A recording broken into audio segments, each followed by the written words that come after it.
So, now part 3 of this mini course in Elastohydrodynamic Lubrication starts. In this part 3 we will discuss a little bit about lubricant rheology and what that do for controlling the friction in EHL and what the friction is in EHL. And we will also discuss a few other things. So, let's move on.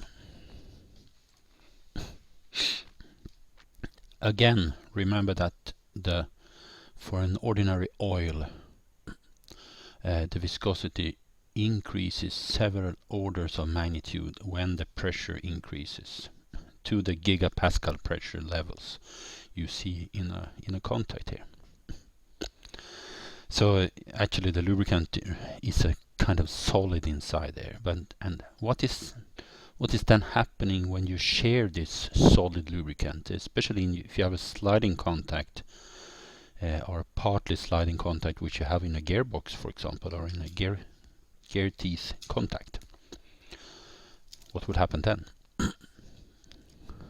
To illustrate it a little bit, we can do the following calculation.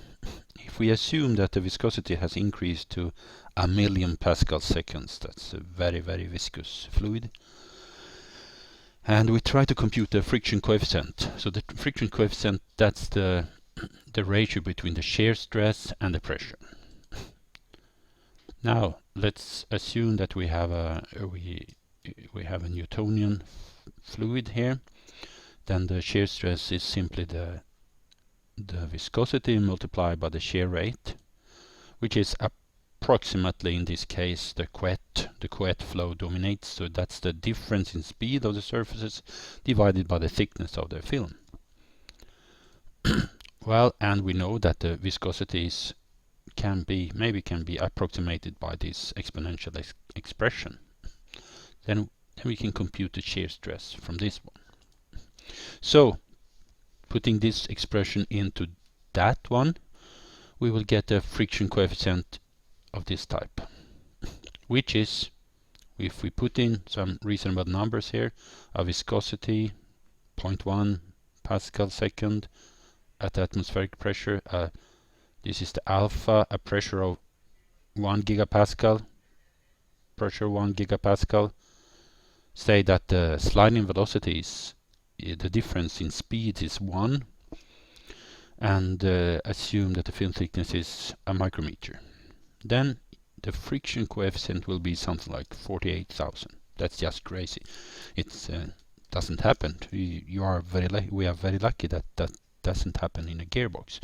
It's typically 0.05 or something like that, this friction coefficient. So it's many orders of magnitude too high. So this means that the viscosity can't behave like a Newtonian fluid at these high pressures, and also the high shearing that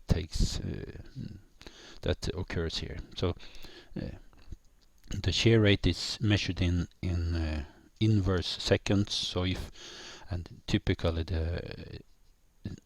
there are almost 1 million inverse seconds in an EHL contact under sliding, and at that high shear you don't have an apparent viscosity at high pressure in the range I showed you before. That was only for no shearing. But when the shear is taking place too, something else is happening. So you have a kind of Newtonian, if you plot the shear stress versus the shear strain rate, you have a kind of Newtonian behavior from the beginning, but after some time, after pretty low shear strain rate, it levels out to an almost constant level, or it's slightly decreasing level. And this is a ongoing discussion what is really happening inside the fluid, but you may look upon it as a kind of limiting shear stress, a kind of yield stress of this glassy lubricant. So when you shear you assume that this is a glass window, and you try to shear that glass window, you reach a certain maximum stress when the whole window is broken. So you can actually measure this level for different lubricants, and it has been shown that it's this maximum tau, we call it tau L, is approximately proportional to the pressure. So this gamma, we call it gamma here in Luleå, is a kind of EHL friction coefficient for sliding contact, and it varies with different lubricants. Again, esters have a pretty low number, while the mineral oils has a higher number. And you can measure this friction coefficient, and then you get the real values, of course. And if you measure the friction coefficient in a ball on a disc machine like this, you can the ball is individually driven. How it's driven by its own spindle here, and the disc is driven by another motor. And then if you measure the friction coefficient as a function of the slide to roll ratio, you will see something like this. You have a more linear behavior here in the beginning, very low degree of sliding. Then you reach a maximum, and then it levels out and decreases due to thermal effects here. And as I said, a typical level is 0.05. If you measure the friction and you vary the entrainment speed, remember the entrainment speed is the average speed, you can plot the Strebeck curve, and in EHL this Strebeck curve looks something like this normally. You don't get the increase here as you do for a journal bearing. You normally get a decreasing friction, but at a lower rate than at lower speeds. What I showed you before is a mu-slip curve, which is again pretty linear in the beginning and levels out and then slightly decreased. You can do that in both directions. You can slide the other surface, the ball faster and the disc faster, and then you have something. It's not perfectly symmetric, but normally it can be pretty symmetric. You can combine the two into a friction map like this. So if you follow the red line, you get the Strebeck curve. If you follow the blue line, you get the mu-slip curve. And so this is something we have been using here, a friction map. So each combination of oil and surfaces can produce this kind of friction map. And you can see here that we vary the entrainment speed and we vary the degree of sliding. So 5% slip is the same as slide to roll ratio 0.05. A funny thing is the effect of viscosity on EHL friction. If you take two lubricants of the same type, but one with high viscosity and one with low viscosity, you really find that the high viscosity lubricant has lower friction than the low viscosity lubricant.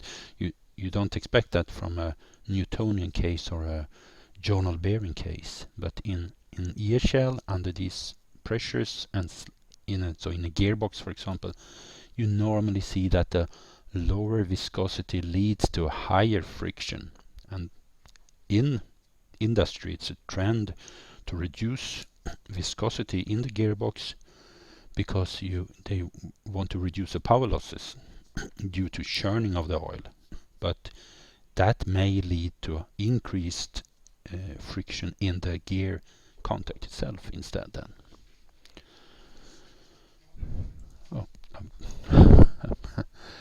And next step is then to I just wanted to show you another example here.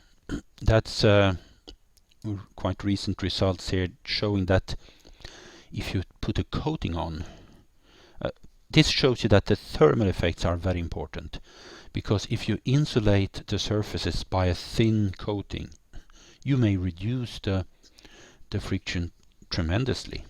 So the red curves here are non-coated. It's the simulated and the experimental curves, while the blue ones are for the same thing for the coated surfaces. And you can see here that it's a big difference. So, and what we believe here is that the insulation makes the film warmer, hotter, and that reduces friction very much. So that's a very new result. Okay, some comments on some other things too.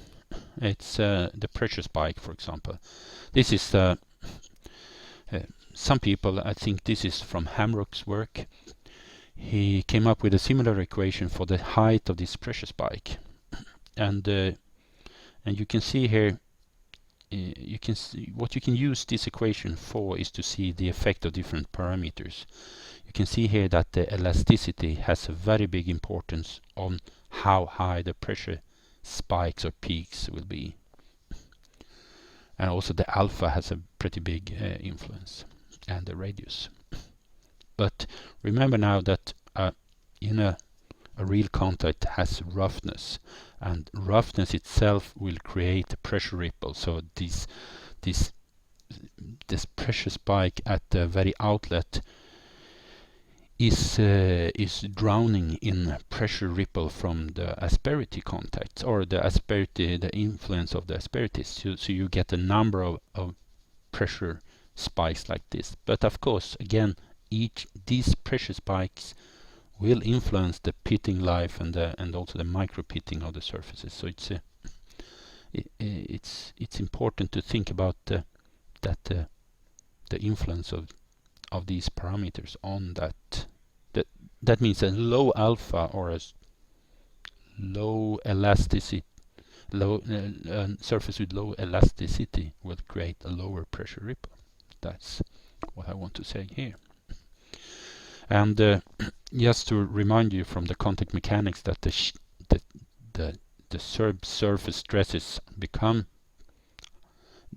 it's important to compute them for this case because they are controlling the risk for plastic deformation and also growth of cracks. And again, for a smooth surface, if you have a Hertz pressure up here, then the von Mises stress field looks something like that.